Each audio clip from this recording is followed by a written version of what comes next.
Hola, buenas tardes. ¿Cómo les va? Bueno, hoy estuvieron un poquitito más acelerados los chicos para darme entrada. Igual hace más de 5 minutos que estoy dando vueltas con el teléfono a ver si pueden auxiliarme para darme entrada, pero bueno, ya lo logramos. Así que bueno, ¿cómo andan con los temas, con la cursada, con las clases?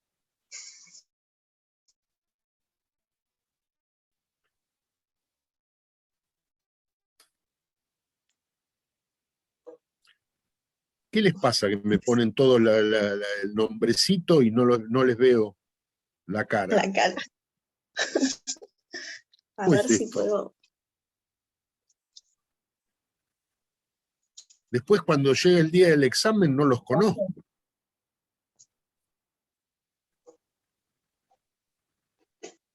Nosotros en otra época teníamos una memoria casi de radiografía con los alumnos. Teníamos una foto de cada alumno, pero visual. Nos acordábamos hasta el lugar en donde cada uno se sentaba en la clase. Ahora obvio que no se puede, pero por lo menos me gustaría verles la carita. Bueno, estaba haciendo el cálculo mientras esperaba de las clases que faltan. Creo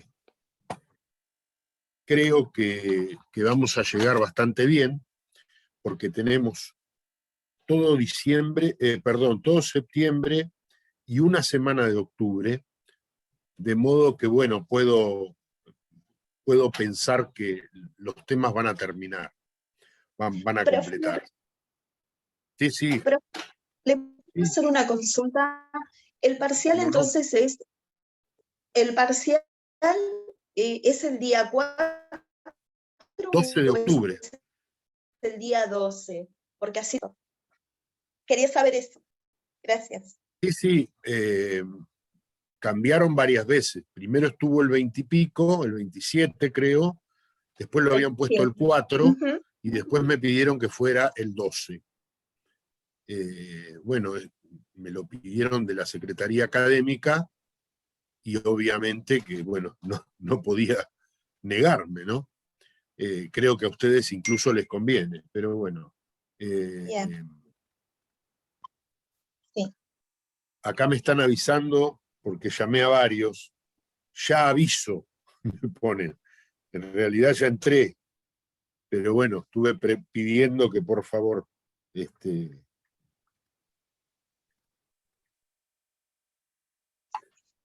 Bueno. Profesor.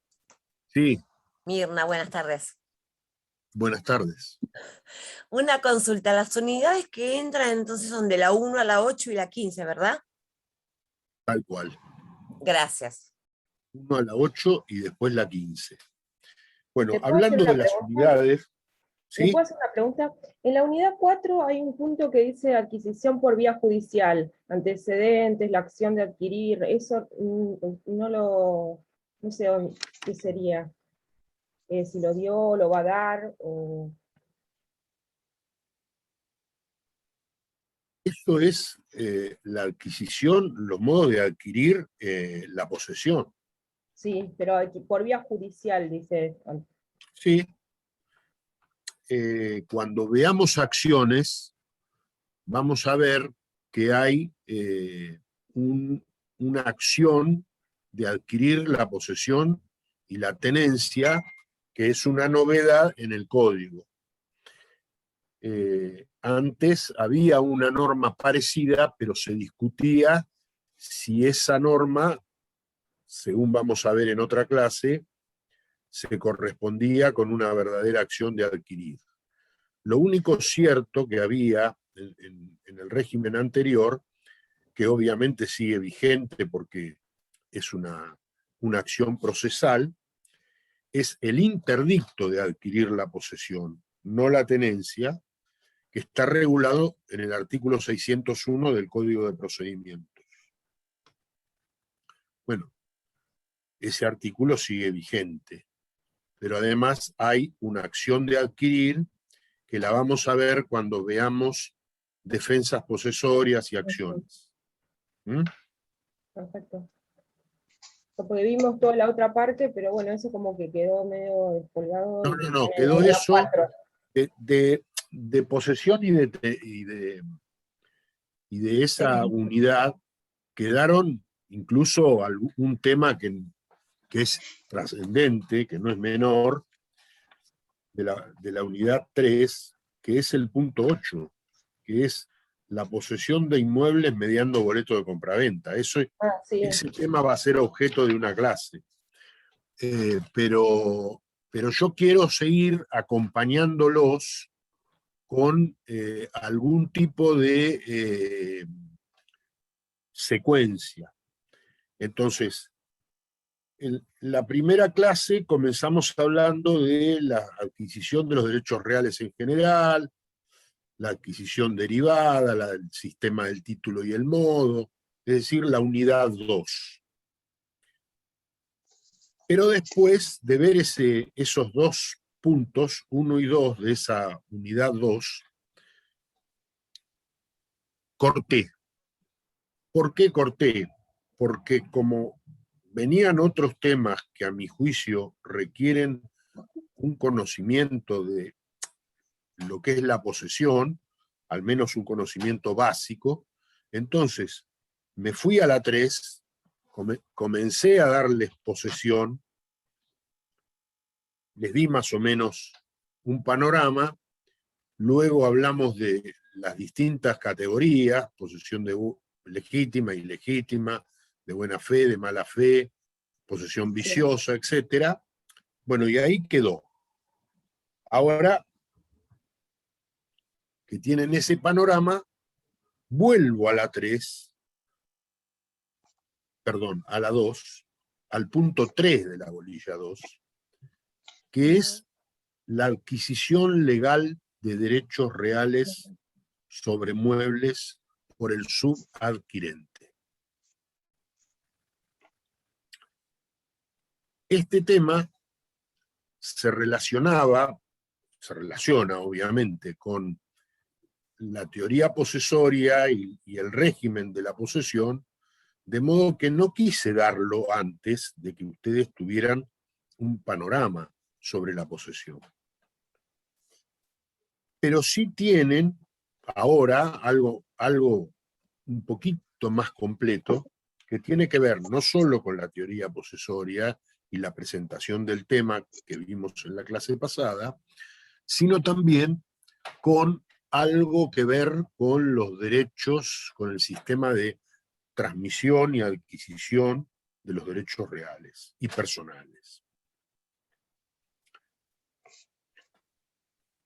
Ustedes recordarán que en esa materia, en materia de transmisiones, rige, ya se van familiarizando con esto porque es uno de los pilares de la materia, rige el famoso principio o regla del nemo plus iuris, es decir, de que nadie puede transmitir a otro sobre una cosa un derecho mejor ni más extenso que el que tenía, y recíprocamente nadie puede adquirir de otro un derecho mejor ni más extenso que el que tenía el transmitente.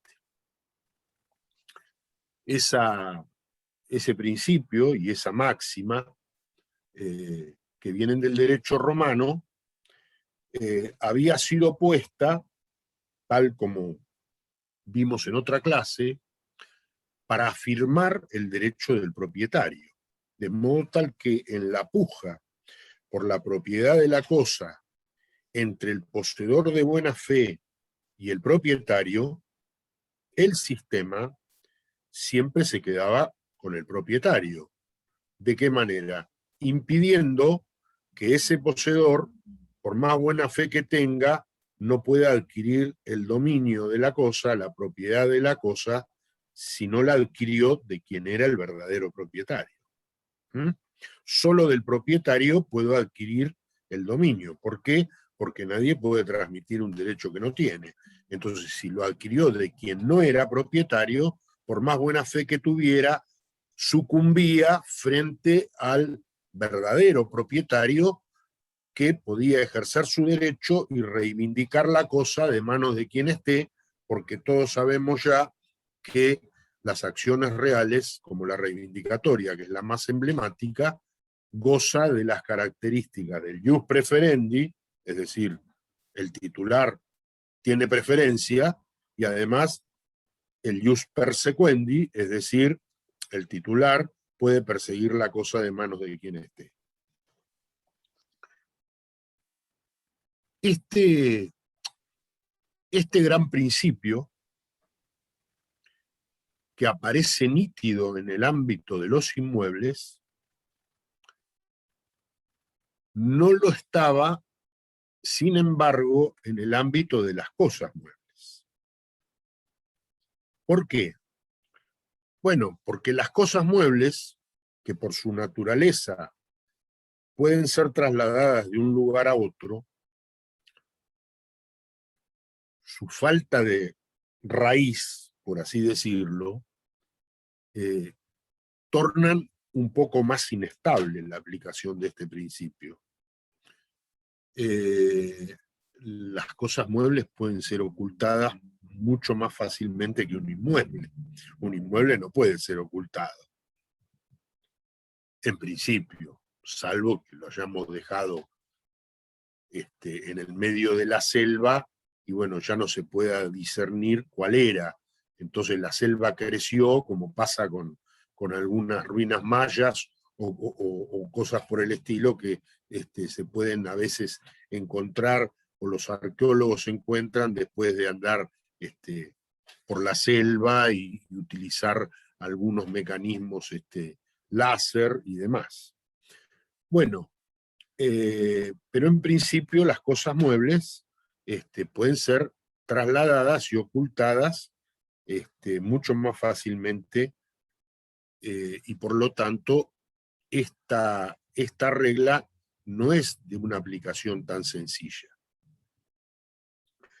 Si ustedes analizan el código de Vélez-Sarsfield, en la regla del nemo plus iuris estaba consagrada en el artículo 3270, pero solo para los inmuebles. En el artículo siguiente, el 3271, Vélez-Sarsfield decía que no se aplicaba esa regla a las cosas muebles.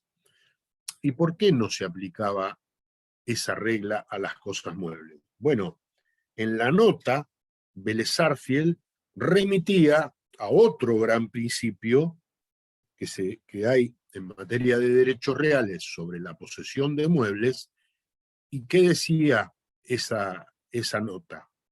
Decía que en materia de muebles, valiendo la posesión por título, no tenemos prescripción adquisitiva de cosas muebles. Esto fue un gran error por parte de Vélez-Sarsfield.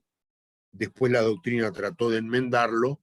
Ahora vamos a ver un poco de qué se trata este panorama.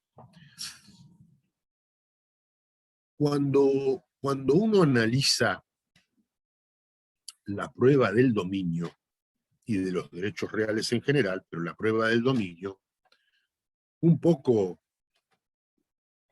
removiendo aquello que ya vimos del título, el modo, etcétera, etcétera, vemos que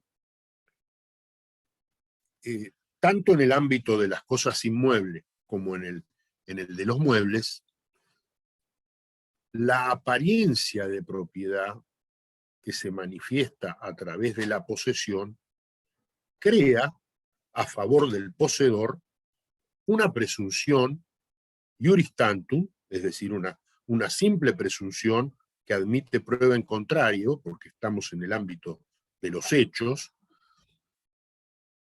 de que ese sujeto es el propietario. Hay una presunción iuris tantum de propiedad respecto de todo poseedor que se manifiesta de manera pública, pacífica, continua, ininterrumpidamente, a plena luz del día, y se comporta como un propietario.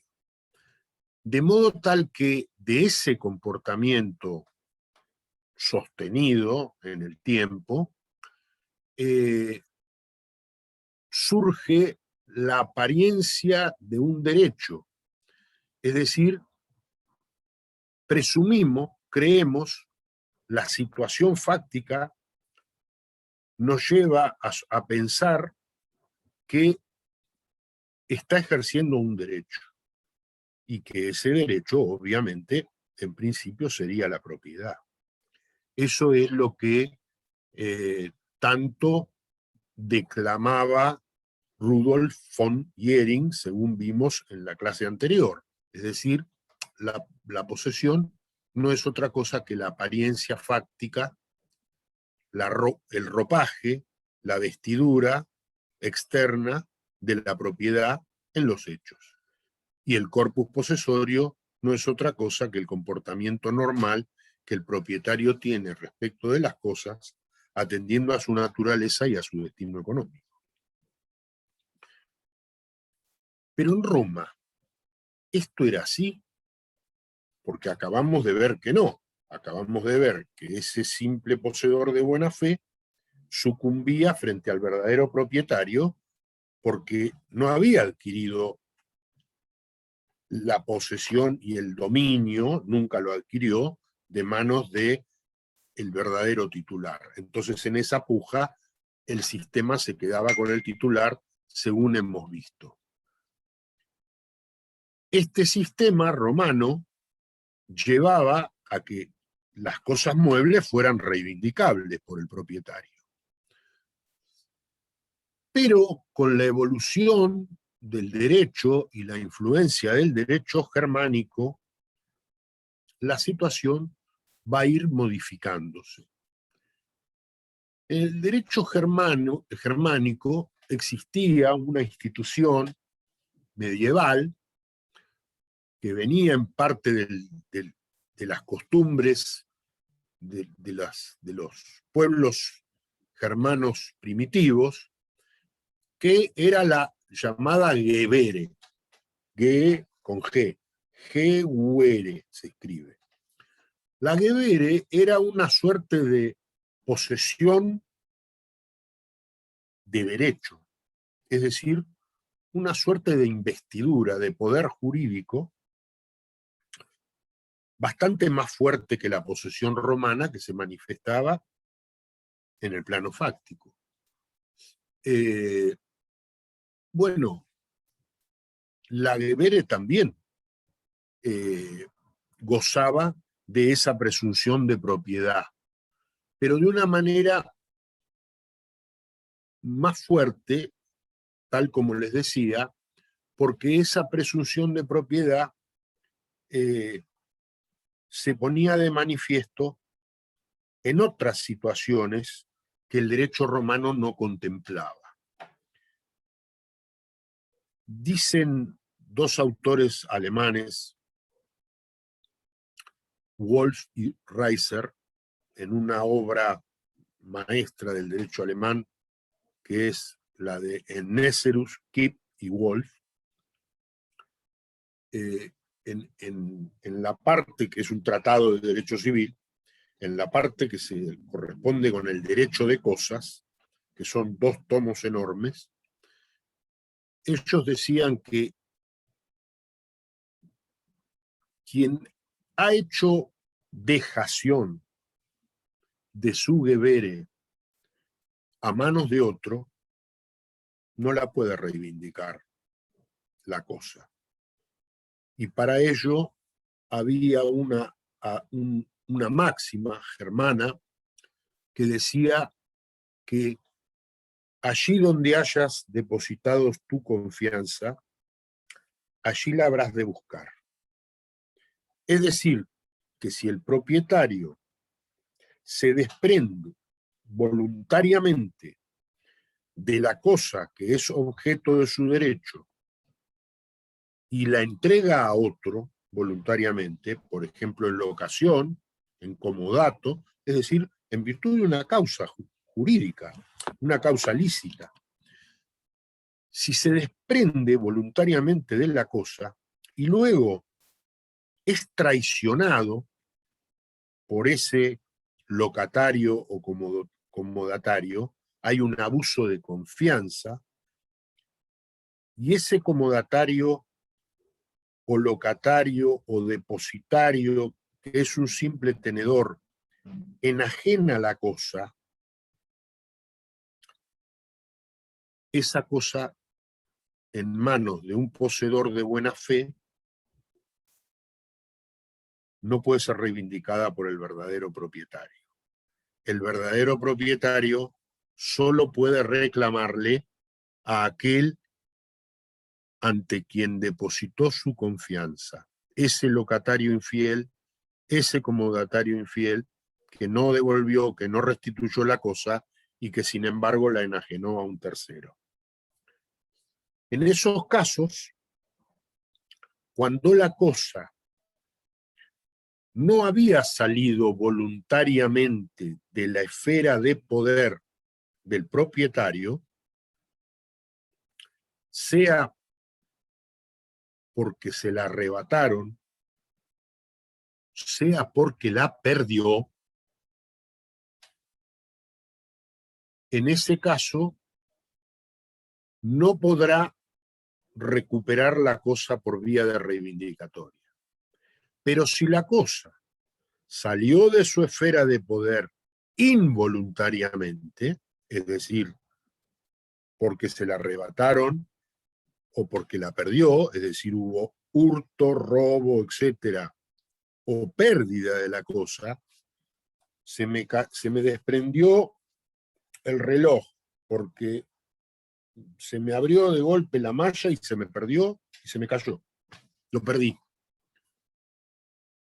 En ese caso, no perdí el dominio de la cosa, no perdí la propiedad. ¿Por qué? Porque el hallador tiene el deber, la obligación legal de restituírselo al propietario, si no, si es que lo conoce la identidad del propietario, o si no la conoce, un buen padre de familia, por así decirlo, una persona honesta y recta, pero que además obra jurídicamente, debe entregar esto ante la autoridad policial o al juez,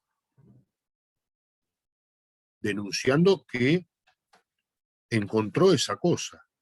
No puede apropiársela, porque si la toma para sí, comete un delito que se llama apropiación indebida, que está penado en el Código, creo, si no recuerdo mal, en el 175. Está en los delitos contra la propiedad después de las estafas y otras defraudaciones.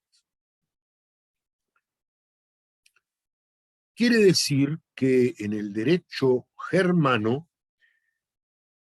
si la cosa salió voluntariamente de la esfera de poder del propietario y éste luego fue traicionado, no puede reivindicar frente a terceros de buena fe. ¿Quiénes son terceros de buena fe? Los que están persuadidos de la legitimidad de su posesión. Esto lo vimos la clase pasada. Justamente por eso les di la clase, para que sepan que la buena fe consiste en no haber conocido ni podido conocer que la cosa pertenecía a otro. Pero el poseedor de mala fe, aquel que conoce la procedencia ilícita de la cosa, el reducidor o el que compra a sabiendas, ese sí puede ser pasible de reivindicación.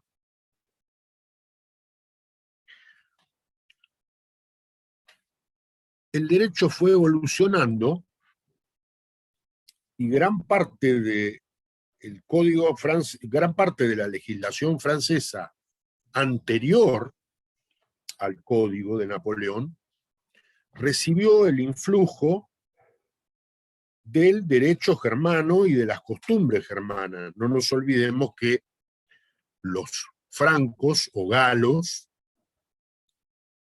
que ocupaban esas tierras y que luego fueron conquistados por los romanos eran también pueblos germanos.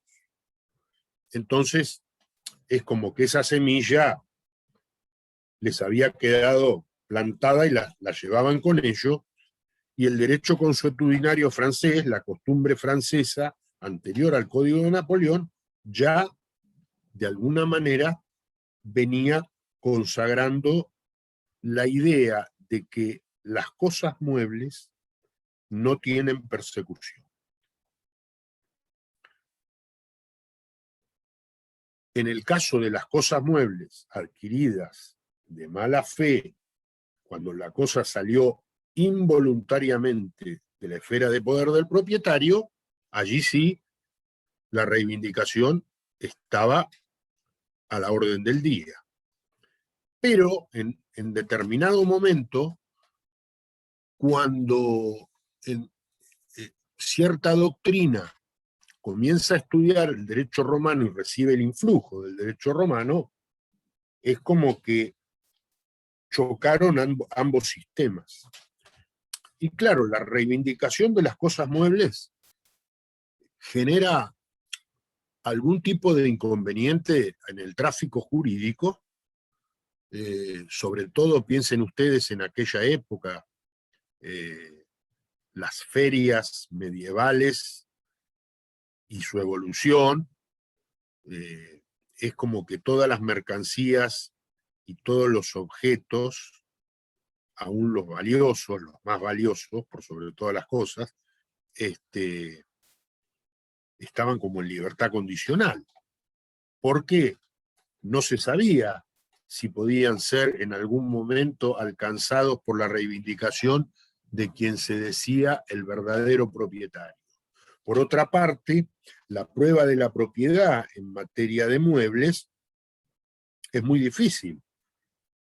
Casi les diría que, salvo, no sé, algún grabado en la espada o en la vaina del sable o en la corona que se robaron o que desapareció o algo por el estilo, en materia de muebles es muy difícil identificar al propietario, y la titularidad, la prueba de la propiedad, básicamente está en la posesión.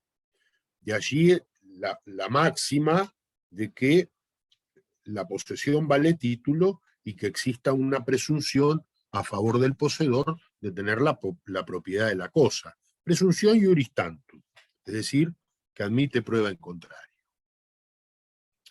Bueno, todo esto desemboca en el sistema del Código de Napoleón.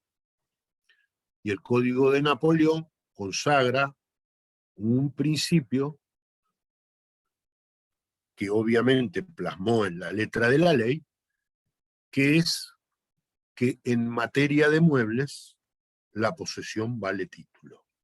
Es decir, que en principio esa posesión se presume por título, vale por título.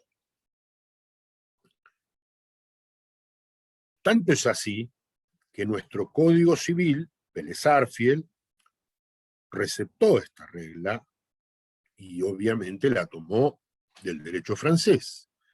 Esa regla estaba consagrada en el artículo 2412. Y el artículo 2412 decía que la presunción de buena fe de una cosa mueble crea a favor del poseedor la presunción de tener la propiedad de ella y el poder de repeler cualquier acción de reivindicación siempre que la cosa no fuera robada o perdida. Esta última parte, siempre que la cosa no fuere robada o perdida, se compatibiliza con aquello que proveniente del derecho germánico decía: si la cosa salió involuntariamente de la esfera de poder del propietario, en ese caso él podrá reivindicarla. Pero si no salió de manera involuntaria, no va a poder ejercer la acción de reivindicación porque porque el poseedor de buena fe tiene una posesión inatacable y puede repeler cualquier acción de reivindicación basada justamente en la presunción de su derecho de propiedad. ¡Oh! ¡Qué cambio! ¿Qué sistema ahora? Y ese sistema es el que ha sido receptado por nuestra ley. Pero antes de tomarlo, voy a darle un paréntesis a esta especie de historia, porque hasta ahora es una suerte de antecedente desde lo más remoto hasta casi la actualidad, para ir ahora al fundamento. Es decir, ¿cuál es la naturaleza jurídica del instituto?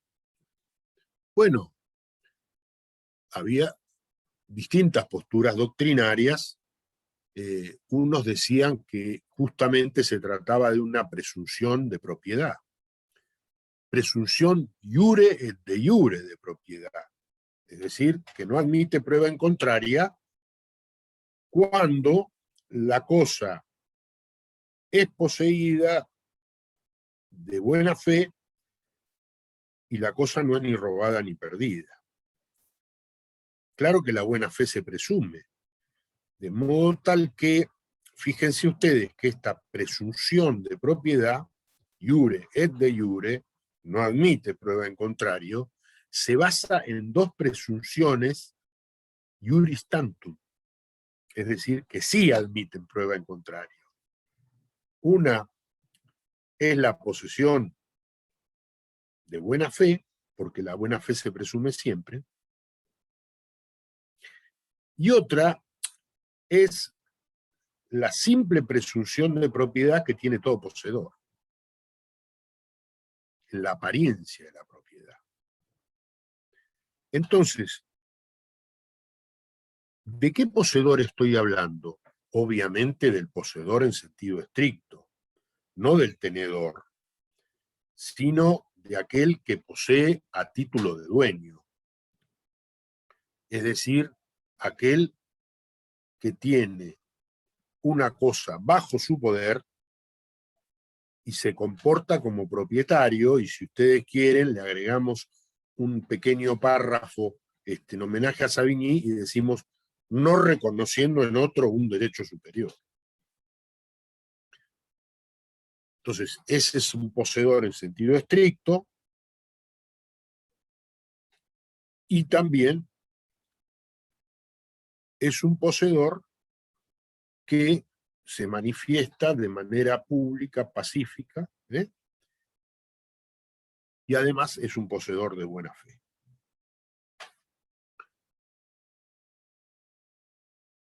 ¿Quiénes quedan afuera de esta presunción? Perdón. Otros autores, unos dicen que era una presunción de propiedad. Otros decían que era una verdadera atribución de propiedad por el legislador, es decir, una adquisición ex lege de la propiedad, por imperio de la ley.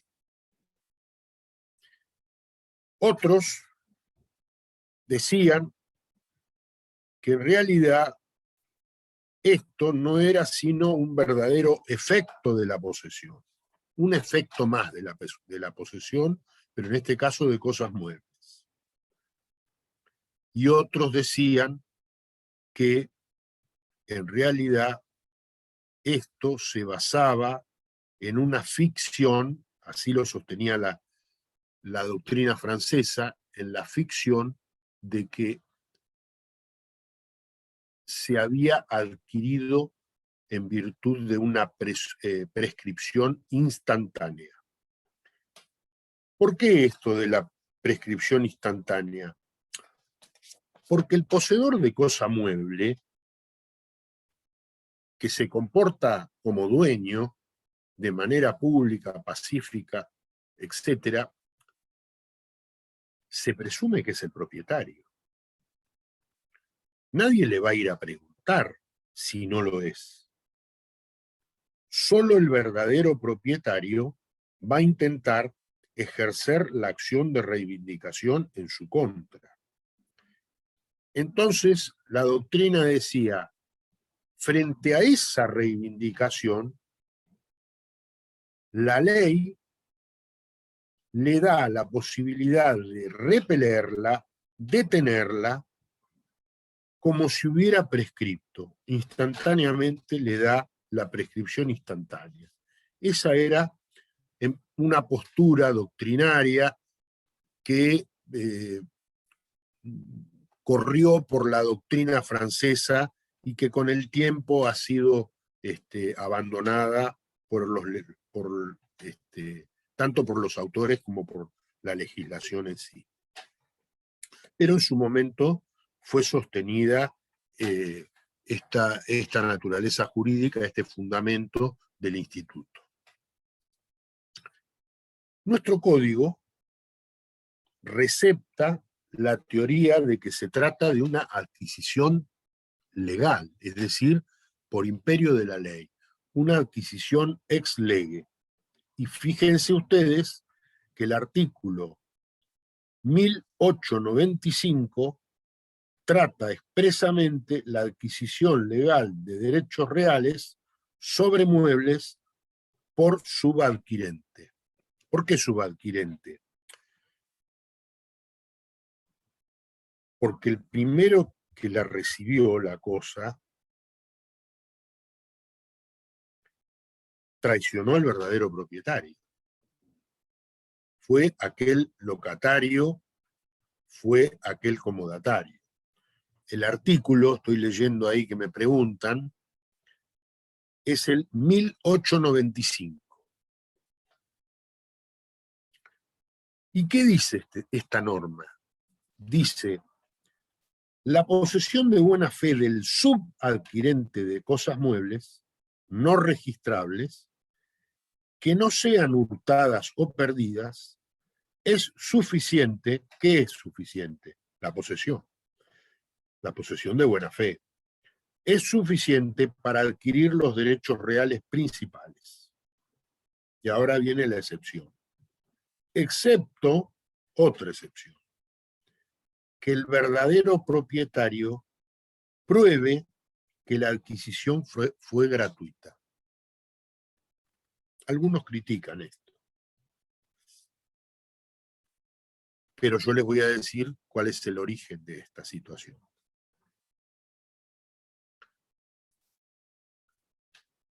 Como vemos, quedan afuera de esta adquisición legal, que no es otra que la que ya consagraba Vélez Sarsfield como una presunción de propiedad, en el 2412, ¿quiénes son los que quedan afuera? ¿El poseedor de mala fe? ¿Quién es el poseedor de mala fe? Aquel que sabe que la cosa no le pertenece y sin embargo posee. Es decir, aquel que ha conocido o podido conocer que la cosa no le pertenece. Otros que quedan afuera son los poseedores de cosas robadas o perdidas, que es, por supuesto, la categoría de los poseedores de mala fe. Y también quedan afuera quienes hubieran adquirido por un título gratuito. ¿De dónde nos viene esto del título gratuito? Ahora vamos a empezar a ver cómo algunas normas comienzan a relacionarse. Vamos a posesión y a tenencia, y ahí vamos a los artículos 1918 y 1919. En el 1918 dice: el sujeto de la relación de poder es de buena fe si no conoce ni puede conocer que carece de derecho. Es decir, cuando por un error de hecho esencial y excusable está persuadido de su legitimidad. Es decir, está convencido que su posesión es legítima cuando en realidad no lo es. Y fíjense el 9.19. Presunción de buena fe. La relación de poder se presume de buena fe, a menos que exista prueba en contrario, son presunciones iuris tantum. Cuando el título es de nulidad manifiesta, cuando se adquiere de persona que habitualmente no hace tradición de esta clase de cosas y carece de medios para adquirirla, me venden un reloj muy valioso en la peatonal, una persona que no me despierta por su apariencia, con todo respeto, la menor confianza, porque no veo que sea alguien que acostumbre a vender ese tipo de cosas. Distinto es si yo lo compro en una relojería de objetos usados, entre otros objetos similares. Y después dice, también es de mala fe cuando recae sobre ganado marcado o señalado si el diseño fue registrado por otra persona. Bueno, en esos casos cae la presunción de buena fe y lo que se presume es la mala fe.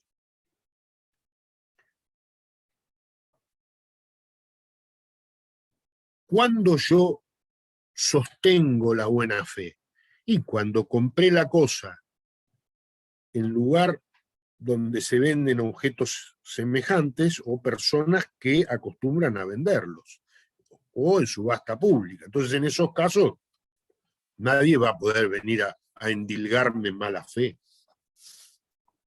Si ustedes van a la acción de reivindicación, en el artículo 2259 se van a encontrar que si se reivindica un objeto mueble no registrable, que es robado o perdido de un poseedor de buena fe, este poseedor de buena fe no puede reclamarle al reivindicante el precio que pagó por la cosa, salvo que el objeto haya sido vendido con otros iguales en una venta pública o en casa de venta de objetos semejantes o por quien acostumbraba a venderlos.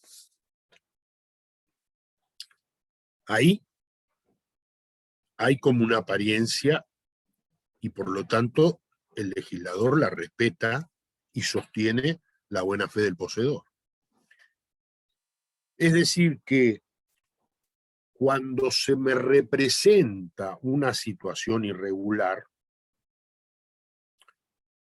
mi error no es esencial y excusable, y por lo tanto mi error no me lleva a la convicción, a estar persuadido de que mi posesión es legítima. Mi posesión solo es legítima si la adquirí conforme a las disposiciones del código de un verdadero propietario.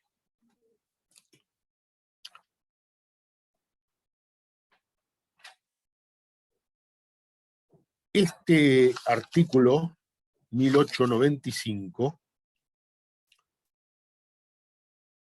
exceptúa entonces también a quien es adquirente gratuito, es decir, aquel que tiene la cosa porque se la regalaron, porque ha sido objeto de una donación. Algún autor lo ha criticado esto.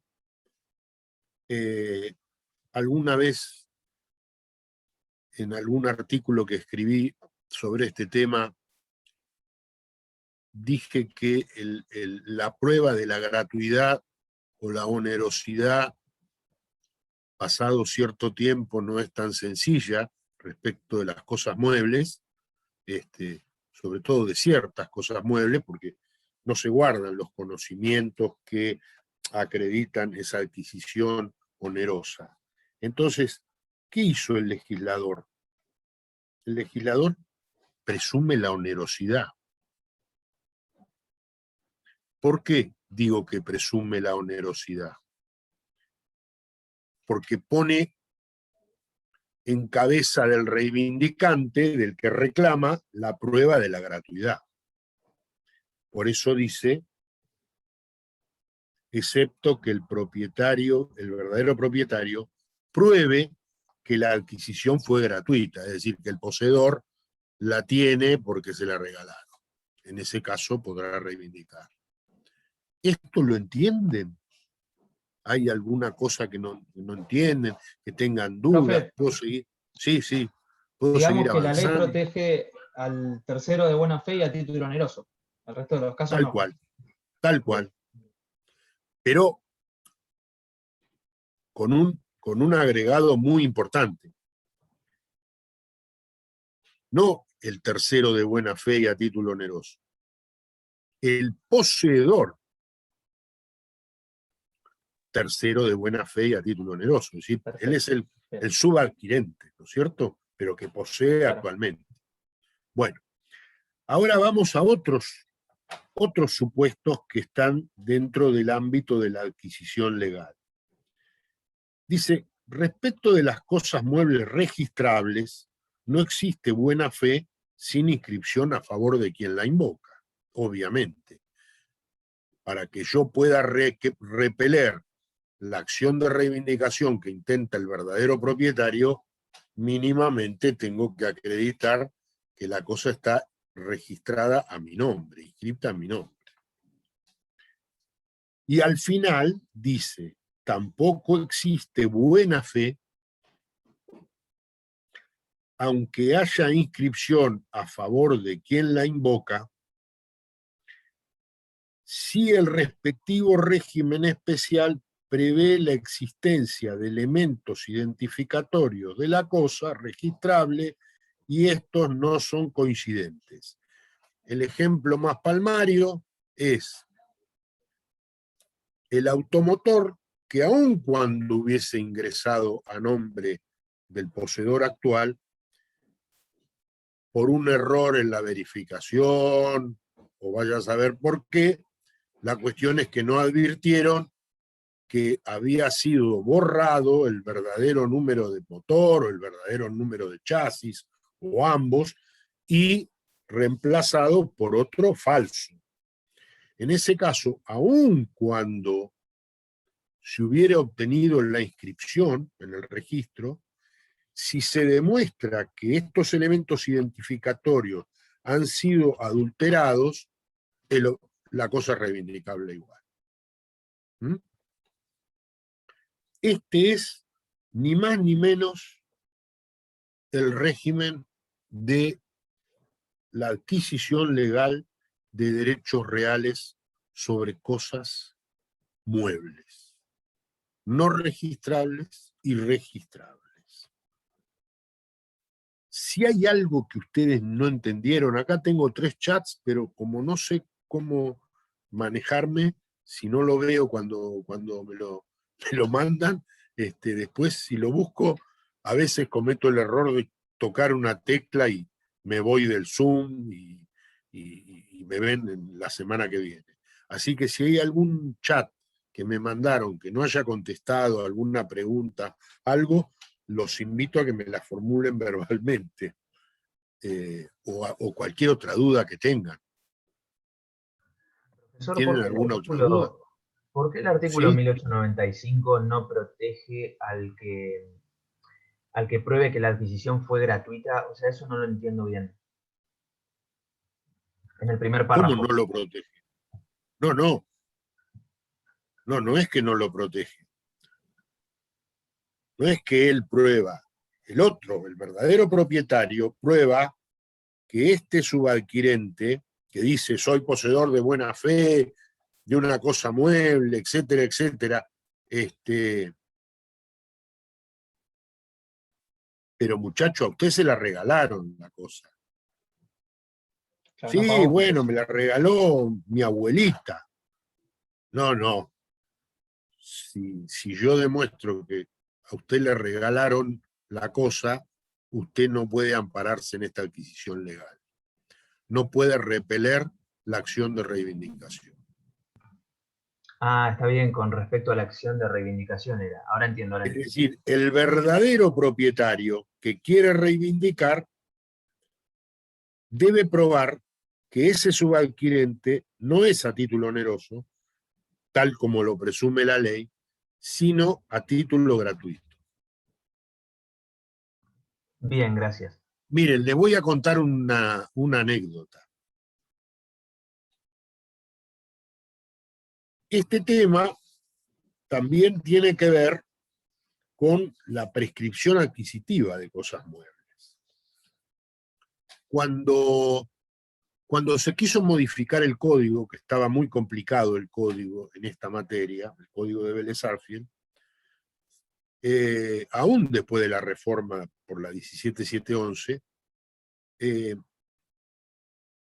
surgió un proyecto de unificación, el primer proyecto de unificación del año 86, que en el 87 se hicieron enorme cantidad de jornadas, nos convocaron para debatirlo, etc. Y yo le dije a Jorge Alterini, Jorge, no sé por qué dejaron afuera al adquirente gratuito, porque el adquirente gratuito también podría prescribir. Y él lo mandó a prescribir a los 20 años en ese proyecto. Y yo me quedé pensando, y él también, porque no me contestó. Eso se lo dije en un pasillo, informalmente. Bueno, después escribí un artículo en la ley sobre este tema. Y allí es donde le pregunté, ¿qué va a presumir el derecho civil unificado? Todavía no había proyecto, otro nuevo proyecto, ni había código civil actual. Estamos hablando del año 89. Creo que fue del año 80, algún tomo de la ley del año 89. ¿Qué va a presumir el derecho civil y comercial unificado? ¿Va a presumir que el poseedor lo adquirió a título oneroso o a título gratuito? En aquella época había una suerte de línea divisoria que decía: los actos civiles se presumen gratuitos y los actos comerciales se presumen onerosos. Entonces yo decía, ahora que se unifican, ¿qué va a presumir el derecho unificado? Y bueno, la respuesta es esta. Se presumen que son onerosos, salvo que el otro, el reivindicante, pruebe que es gratuito. Hay una presunción de onerosidad. ¿Esto lo entienden? ¿Quedó contestada la pregunta? ¿Alguna otra duda sobre este tema? ¿No? ¿Está todo bien? Bueno, si está todo bien, entonces yo ahora voy a comenzar, vamos a ganar tiempo, voy a seguir por esta unidad 2, pero ya con el punto 4. Y este sí es un punto trascendente. No lo voy a poder completar hoy, pero sí es un punto trascendente. Y es el concerniente a la prescripción adquisitiva. ¿Qué es la prescripción adquisitiva? Bueno, miren, en el código de Vélez-Sarsfield, la prescripción adquisitiva y la prescripción liberatoria, las dos variantes de la prescripción, eran tratadas de manera conjunta. Allá, entre las disposiciones comunes a los derechos reales y personales, en el libro cuarto, artículo 3947, decía: los derechos reales y personales se adquieren y se pierden por la prescripción. Y después decía: la prescripción es un modo de adquirir, un medio de adquirir un derecho o de libertarse de una obligación por el transcurso del tiempo.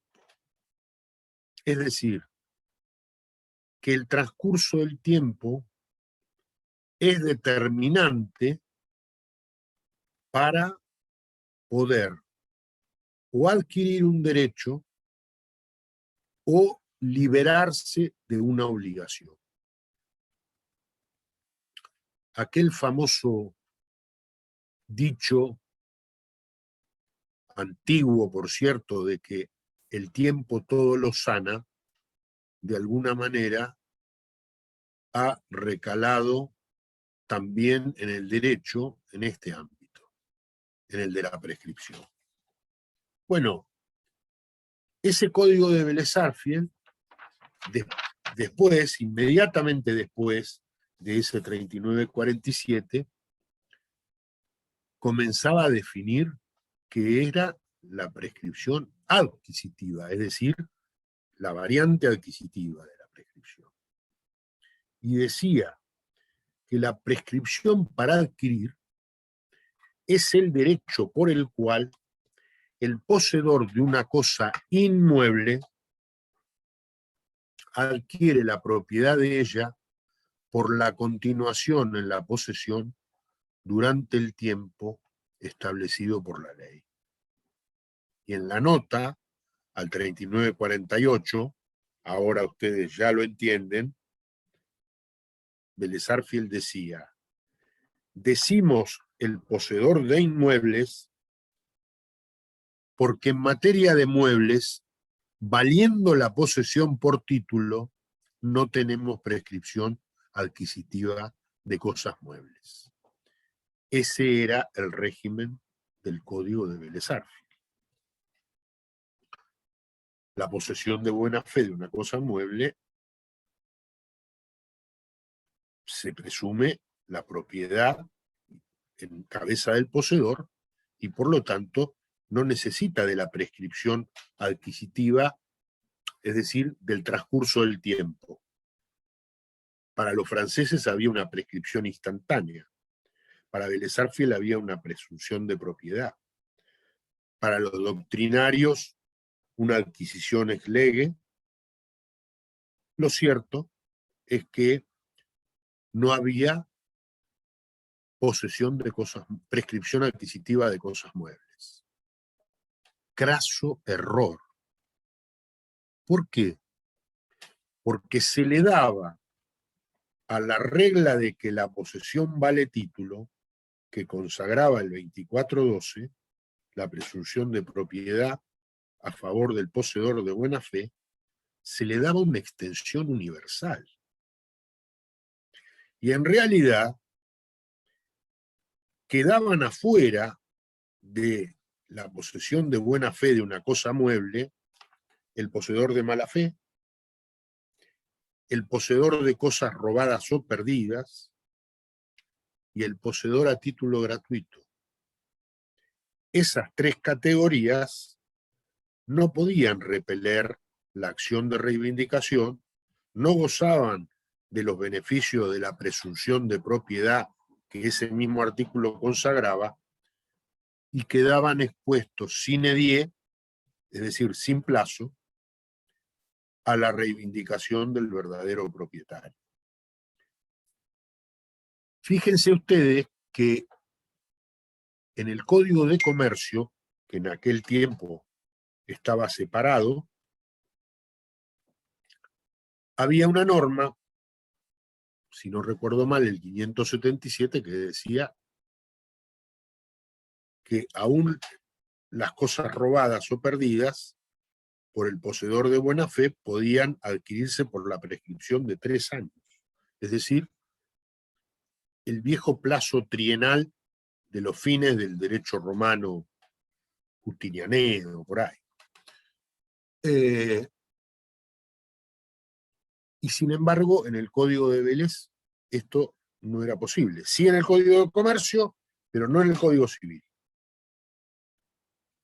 Y el poseedor gratuito, pobre poseedor gratuito, nunca podía adquirir por la prescripción y quedaba sin plazo toda su vida expuesto a la reivindicación del verdadero propietario.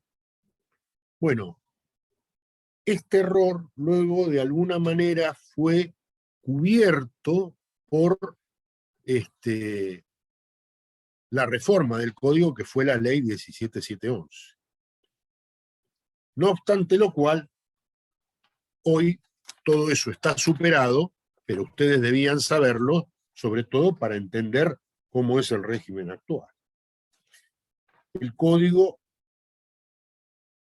comienza a tratar, el código vigente, comienza a tratar a la prescripción adquisitiva a partir del artículo 1897. Es decir, 2 artículos más adelante, que el que acabamos de ver, el 1895, en el medio está la prohibición de constituir un derecho real por la vía judicial. Pregunta de examen. ¿Puede el juez constituir un derecho real o imponer su constitución? Respuesta: no, excepto disposición legal en contrario. Pero en principio no.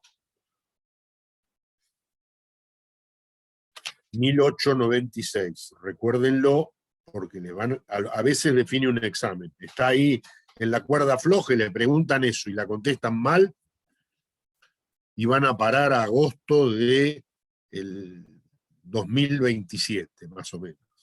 Entonces, esto tiene que ver con la estructura legal, ¿no? De los derechos reales. Y tiene que ver también, sí, y tiene que ver también porque... ¿Con el numerus clausus?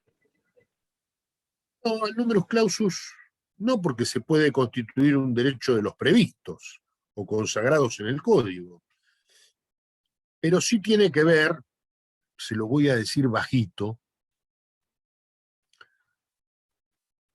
por la desconfianza que el legislador tiene todavía en los jueces. El legislador no quiere que los derechos reales dependan de la voluntad de la justicia expresada aún en una sentencia. El legislador considera que existen en materia de derechos reales cuestiones que tienen que ver con el bien público y con las instituciones políticas, es decir, con el orden público. Y consecuentemente se reserva el derecho de legislar, la potestad de legislar, y no la delega nunca, o casi nunca. Solo en alguna excepción le dice al juez, bueno, usted va a poder hacer esto.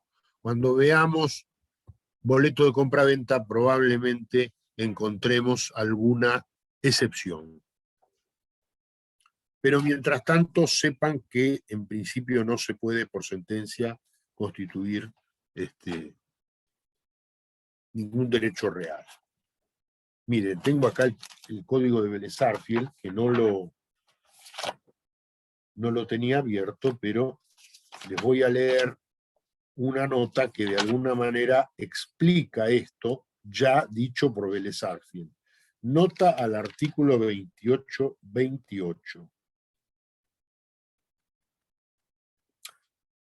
Los actos y contratos particulares no podrán derogar la disposición del artículo, está tratando un tema de usufructo. Porque acá viene, porque la naturaleza de los derechos reales en general, y especialmente el del usufructo, dice, pero porque estaba tratando ese tema, está fijada en consideración al bien público y al de las instituciones políticas, y no depende de la voluntad de los particulares. Bueno, en este caso no se trata de un particular cualquiera, se trata de un juez investido de su potestad judicial, pero aún así el legislador en principio no le quiere delegar esas potestades. Ahí está la explicación. ¿Esto lo entendieron? Bueno, ahora vamos a... Profesor, ¿y la excepción? Acá no la dice. No, las excepciones las vamos a ir viendo despacito. Si yo se las digo ahora, ¿qué sentido tiene que después les dé una clase y cuando llego al final le digo, ven, acá encuentran una excepción? No, esto es una película de suspenso. Si no, no tiene sentido. Tanto es de suspenso que recién ahora les voy a dar la definición del 1897 que da el Código sobre la prescripción adquisitiva. Y dice, la prescripción para adquirir es el modo por el cual el poseedor de una cosa adquiere un derecho real sobre ella mediante la posesión durante el tiempo fijado por la ley. Medio como que el legislador actual se copió de la fórmula de Vélez-Sarsfield y le borró alguna palabreja de ahí del 3948 que les mencioné. No está lo de inmuebles, etcétera, etcétera. Pero bueno, ya está. Esa es la definición que la ley da de prescripción adquisitiva. La prescripción adquisitiva también nos viene de Roma.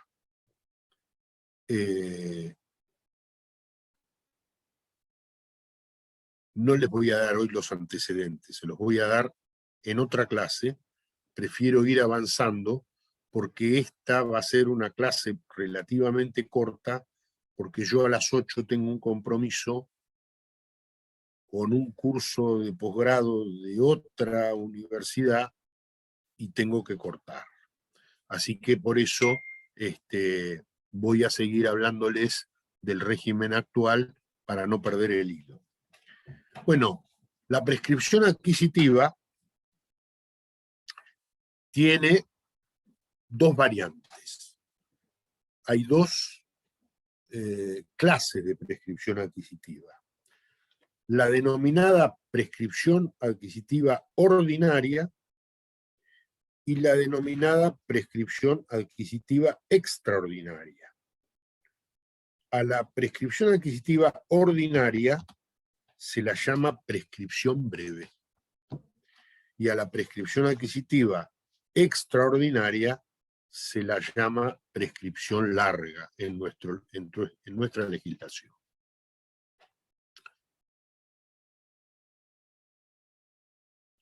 ¿Cuál es el fundamento de la prescripción adquisitiva? ¿Por qué la ley permite que una persona que no es la propietaria verdadera de una cosa, finalmente acceda a la propiedad solo por el hecho de haberla poseído durante cierto tiempo? Bueno, hay muchos fundamentos acerca de este instituto, esta figura que nos viene, como les decía, del derecho romano. El primer gran fundamento es una suerte de presunción de abandono o de renuncia por parte del verdadero propietario. Es decir, hay autores que decían, bueno, si el verdadero propietario deja a la buena de Dios que los objetos de su propiedad, o que determinado objeto de su propiedad, a veces un inmueble, sean poseídos por otra persona y nunca lo reclaman, en ese caso, el legislador finalmente termina convalidando esa situación de facto, de hecho, preexistente. De modo que al final habría una suerte de possessio proprietatis, como era la possessio libertatis de la que les hablé respecto de los esclavos que, ejerciendo la libertad durante tanto tiempo, finalmente la ley o el sistema decía, bueno, usted era un esclavo, pero hace 20 años que está gozando de la libertad, está bien, ahora es libre, es jurídicamente libre. No lo pueden enlazar y traerlo de nuevo como esclavo. Ese sería el primer gran fundamento, la presunción de renuncia o de abandono por parte del propietario. Es decir, hay una presunción de abdicar el dominio, abdicar la propiedad, desinteresarse de ella. Hay otro fundamento que tiene que ver con los fines. Una suerte de fin social, es decir, el legislador termina premiando a quien hace socialmente útil o torna socialmente útil una cosa en desmedro o a despecho, si ustedes quieren, del verdadero propietario que la dejó abandonada. Entonces hay una suerte de premio a ese sujeto. Hay otros autores que dicen que en realidad esto es un modo de adquirir, un modo más de adquirir por imperio de la ley, modo originario, porque la cosa no proviene de ningún antecesor, sino que nace de la posesión y del transcurso del tiempo. La ley termina convalidando esa situación de hecho, y por lo tanto, bueno, se trata de un modo de adquisición originario. Y hay otros autores que dicen, recuerdo un autor francés, Josserand, que decía que la prescripción es a la vez un modo de adquirir, pero también lo es como un medio de prueba de la propiedad.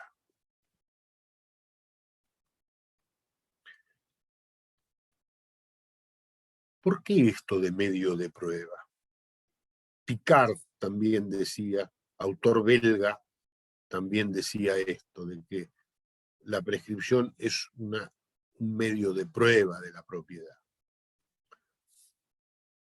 Bueno, ustedes habrán visto que en la clase pasada, hoy también lo mencionamos, en materia de derechos reales y personales rige la regla del nemo plus iuris.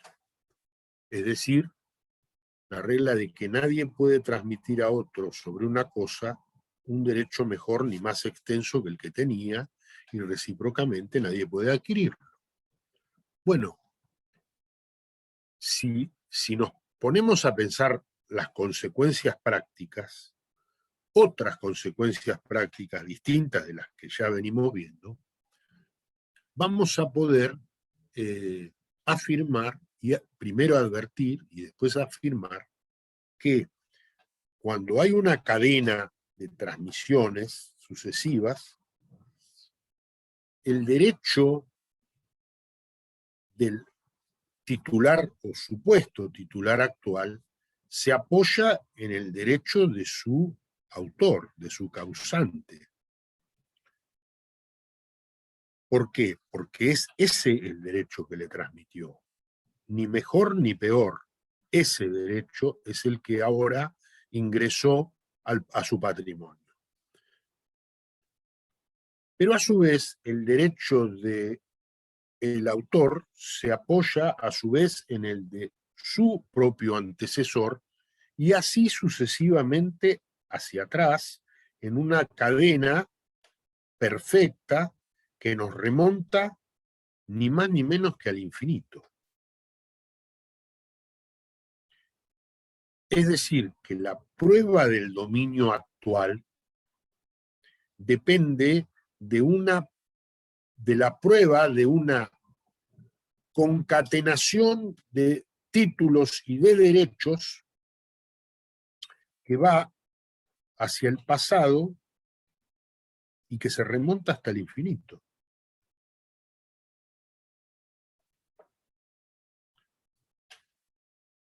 A esta prueba en el derecho medieval se la denominó la diabólica probatio, por influencia del derecho canónico, los glosadores, los posglosadores, etc. La prueba diabólica o la prueba del diablo. Probar la virtud de mi derecho, solo puedo hacerlo probando la virtud no solo del derecho de mi antecesor, sino de todos los que le precedieron de manera concatenada y que se transmitieron encima mediante actos válidos. No sea cosa que alguno haya estado viciado en el consentimiento o algo por el estilo.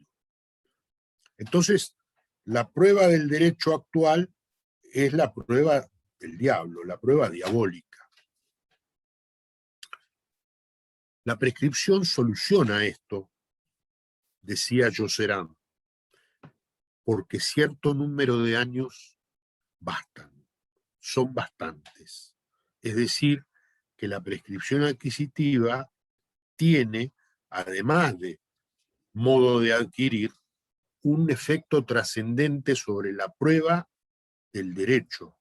Es un medio de prueba en la medida que limita a un número de años esa diabólica probatio que nos llevaría de otra manera al infinito.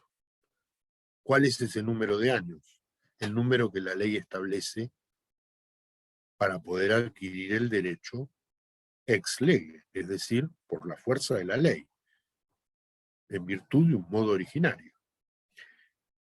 Bueno, pareciera ser que este criterio es el más acabado, al menos yo es el que más comparto. La prescripción adquisitiva es un modo de adquirir, pero también es un medio de prueba del dominio. O un medio de prueba de los derechos, ¿no es cierto?, de los derechos reales. Ese sería el fundamento de la prescripción adquisitiva. ¿Cuál es la posesión exigible y cuáles son los elementos de la prescripción adquisitiva? En principio, ambas variantes, ambas clases, la breve y la larga, tienen en común dos elementos. Uno es la posesión y el otro elemento es el tiempo. Esos son los dos elementos que no pueden faltar en toda prescripción adquisitiva. ¿Cómo debe ser la posesión? La posesión tiene que ser a título de dueño. Es decir, no puede ser tenencia, tiene que ser posesión. Es decir, que la cosa tiene que estar bajo el poder del sujeto, de la persona, y éste debe comportarse como propietario, no reconociendo en otro un derecho superior. Es decir, los franceses decían que esa posesión debía ser a título de dueño e inequívoca. Después vamos a ver qué es esto de inequívoca. El otro elemento es el tiempo, el transcurso del tiempo. Y ese tiempo tiene que ser ejercitado de manera continua o continua e ininterrumpida. Es decir, no puede tener baches esa posesión. Debe manifestarse de manera continua sin haber sido interrumpida o haberse perdido a manos de un tercero durante todo ese tiempo. Esos son los dos elementos fundamentales de toda prescripción. Posesión a título de dueño y además continua. ¿Cómo tiene que ser esa posesión, además de que debe ser a título de dueño? Tiene que ser ostensible. ¿Qué quiere decir que debe ser ostensible? Tiene que ser pública, tiene que ser manifiesta, tiene que poder exteriorizarse y poder ser advertida por los demás miembros de esta sociedad, frente a quienes, como ustedes ya saben, se va a poder oponer eventualmente el derecho que se adquiera. De modo que esa posesión que antes se exigía pública, ahora, como sinónimo de pública y de manifiesta, el código habla de posesión ostensible. Aquí hay dos caracteres de esta posesión, como les dije, ahora vamos a ver qué dice la ley. Una es ostensible, pública o manifiesta, son sinónimos, y la otra es continua. El código dice en el 1900 que la posesión para prescribir debe ser ostensible y continua. Para mí, a la ley le falta un tercer carácter en esa posesión. Esa posesión debe ser pacífica, es decir, no puede ser violenta. La posesión violenta no puede llevar a la prescripción. En primer lugar, la posesión violenta es una posesión viciosa. Vimos en la clase pasada que los vicios en materia de inmuebles son la violencia, la clandestinidad y la precariedad o abuso de confianza. Y por violencia no solo tenemos que entender la fuerza física irresistible, sino también la violencia moral o coacción. Cuando media violencia hay un ilícito. Y hay un gran principio de derecho, que es que de un ilícito no puede nacer un derecho para quien lo comete.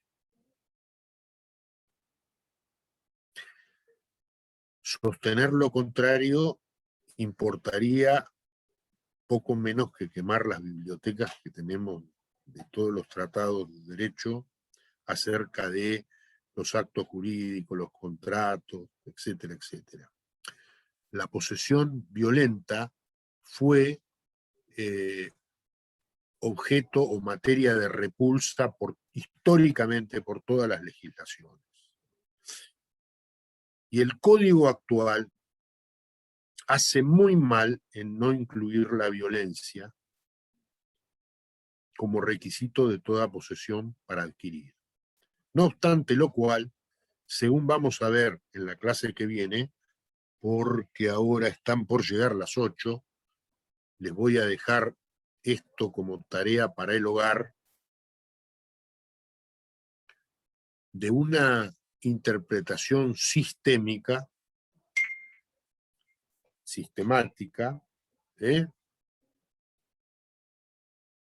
podemos inferir que, aunque no lo diga allí, en ese artículo, la posesión apta para prescribir debe ser pacífica. O si ustedes lo quieren enunciado negativamente, no puede ser violenta. Como tarea para el hogar, les doy la búsqueda del tesoro dentro del código para que encuentren a ver cómo sistemáticamente pueden interpretar que esa posesión debe ser pacífica. ¿Hay algo que no hayan entendido de lo que les dije? ¿Alguna cosa oscura que no supe explicar, algo que no entiendan, alguna duda, díganmela ahora, y si no, piensen y en la clase que viene me las dicen. ¿Puede ser? Bueno, les pido Profesor, disculpas. yo más que Sí. pacíficamente, cuando usted lo hablaba, yo pensaba que debería incluir la buena fe también, ¿no? Ah, hay una parte que sí, pero ese es para el próximo episodio. Estamos hablando de los requisitos de la posesión apta para prescribir en todas las variantes.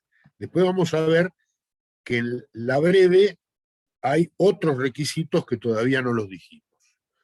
Por ahora, posesión y tiempo.